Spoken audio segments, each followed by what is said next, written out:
सबको नमस्कार। टाइम की कमी के कारण I will take only 5 minutes sir, only 5 minutes. मुख्य अतिथि Shri JS Ranjan sir, IAS विशेष मुख्य सचिव उद्योग एवं वाणिज्य और आईटी, तेलंगाना सरकार। सम्मानित अतिथिगण श्री डीएस चौहान जी, आईपीएस प्रमुख सचिव उपभोक्ता मामले, खाद्य एवं नागरिक आपूर्ति और आयुक्त नागरिक आपूर्ति, तेलंगाना सरकार।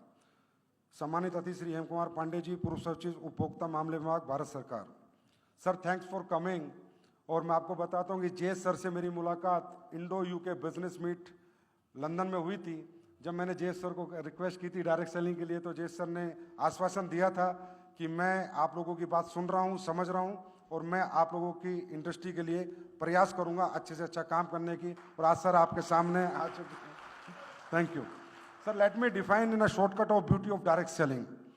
सर हमारी इंडस्ट्री के अंदर कोई कास्ट फैक्टर नहीं होता, कोई एज लिमिट नहीं होती, कोई एजुकेशन मैटर नहीं करती, कोई इकोनॉमिकल कंडीशन मैटर नहीं करती, कोई जेंडर मैटर नहीं करता।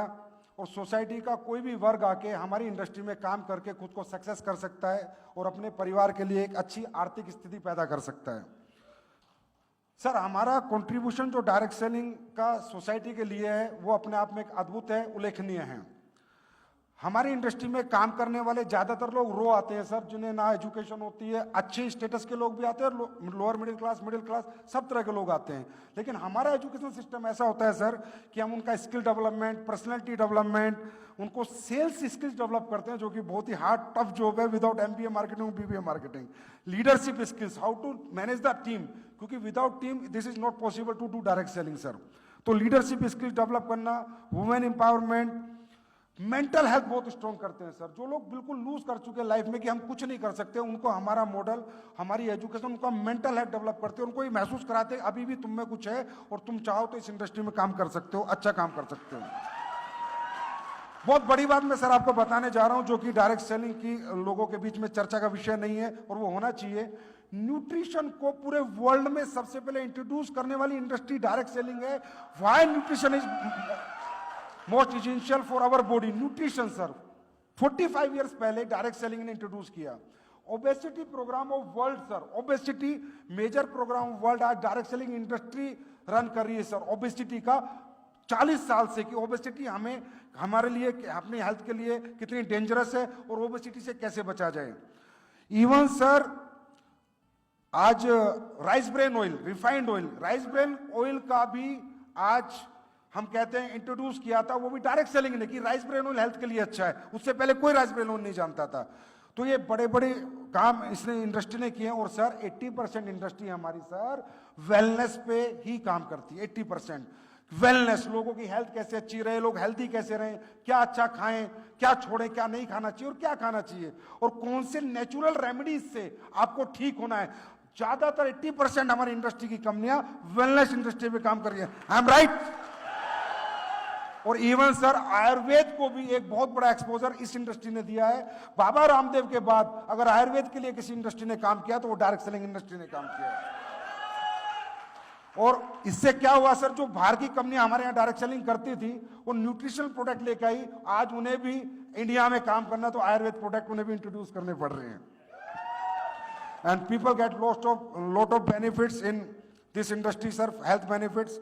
उसके बाद सर मैं सिर्फ ये बताऊंगा कि हमारे यहाँ पर प्रोडक्ट्स का जो सेल्स होता है सर, पहले हमारा डायरेक्ट सेलर इनविटेशन लेता है, फिर प्रोडक्ट का डेमो करता है, फिर सेल्स करता है। और जो प्रोडक्ट परचेजर है सर, सभी डायरेक्ट सेलिंग नहीं करते, ओनली 10%, 90% कंज्यूमर ही रहते हैं, क्योंकि उनके अपने कोई काम है, अपनी फैक्ट्रीज है, अपने बिजनेस है, अपने जॉब्स है। हमारा डायरेक्ट सेलिंग करने के लिए जो अपॉर्चुनिटी के साथ काम करता है वो 10 आउट ऑफ 100 लोग ही काम करते हैं। ये बताना मुझे जरूरी था। और अब जेन्युइन डायरेक्ट सेलिंग जो है सर, जो हमारे साथ होता है कि हमें तकरीबन 2 ब्लेम हम पे लगते हैं सर। 2 ब्लेम हमेशा लगते आए हैं कि मनी रोटेशन करते हो और दूसरा लगता है कि प्रोडक्ट महंगा बेचते हो। तो मैं इसका जस्टिफिकेशन देना चाहूंगा सर कि मनी रोटेशन करने वाली कंपनियां 40 साल चल ही नहीं सकती। मनी रोटेशन मीन से सर फिक्स्ड इनकम का कमिटमेंट। मंथ में आप हमें 1000 रुपए दो, हम मंथ में आपको 2000 देंगे या 5% देंगे या 10% देंगे। That is called money rotation.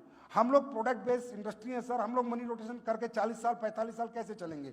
आज हमारे इंडिया में कंपनियां हैं जो 24 साल 28 साल से चल रही हैं।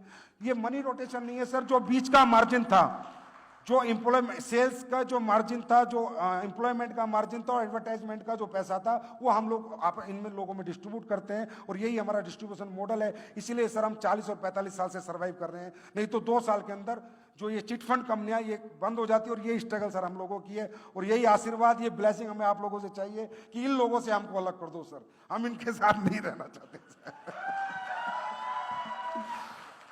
तो सर तेलंगाना में बहुत अपॉर्चुनिटी है। आज बहुत खुशी है कि आप आए और आप आज हमें सपोर्ट करने की मॉनिटरिंग कमेटी एक मैकेनिज्म की बात चल रही है। सर तेलंगाना में बहुत ऑनेस्ट लोग हैं, बहुत अच्छे लोग हैं और बहुत एम्प्लॉयमेंट और पढ़े लिखे लोग हैं। अगर इन्हें डायरेक्ट सेलिंग एक अच्छे इकोसिस्टम के साथ करने का मौका मिले तो तेलंगाना भी अपने आप को एक बहुत बड़े लेवल पे डायरेक्ट सेलिंग में प्रूव कर सकता है सर। बस लास्ट पॉइंट है सर मेरा, दुख की बात यह है सर कि हमारे इंडस्ट्री में हम ये चाहेंगे कि आप कोई भी मैकेनिज्म बना दीजिए। हम पहली इंडस्ट्री है, आपसे कहते हैं हमें रेगुलेट करो सर, हमें रेगुलेशन दे दो, जो आप कहेंगे हम करेंगे, बस हमें चिट फंड से दूर रखो सर। जो सर हमारे साथ क्या हुआ सर, हजार करोड़ के टर्नओवर करने वाली हमारी कंपनी सर यूएस में सर काम शुरू किया, यूएस में बड़ा बिजनेस कर रही है और तेलंगाना में एक छोटा सा 12,000 रुपए का एक केस उसमें बनाया गया और कंपनी पूरी कोलैप्स हो गई सर। 1000 करोड़ से 100 करोड़ पे आ गई। और ये इंपैक्ट सर सिर्फ तेलंगाना में नहीं पड़ता, तब ऐसा होता तो पूरे इंडिया में इंपैक्ट पड़ता है यार। वो प्रोडक्ट बेस्ड कंपनी बंद हो गई और उसकी एफआईआर हुई, ये हुआ। लेकिन सर एक बड़ी बात यह कि आज तक जो भी एफआईआर ऐसी हुई है, जो भी पुलिस ने की है, एक में भी सजा नहीं हुई सर। कोर्ट से सबको क्लीन चिट मिली है क्योंकि they are the product based company. Court ने सबको क्लीन चिट दी है सर क्योंकि वो प्रोडक्ट बेस्ड कंपनियां थी। कोर्ट में किसी को सजा नहीं बोली, लेकिन कहीं ना कहीं हमारी इंडस्ट्री का कोलैप्स हुआ, कंपनी कोलैप्स हुई और हमारे पूरे इंडिया में इंपैक्ट बड़ा नेगेटिव गया। तो सर हम तेलंगाना गवर्नमेंट से, आप लोगों से गुजारिश करते हैं, आपका आशीर्वाद मांगते हैं। We need your blessing sir, we need your blessing. Thank you.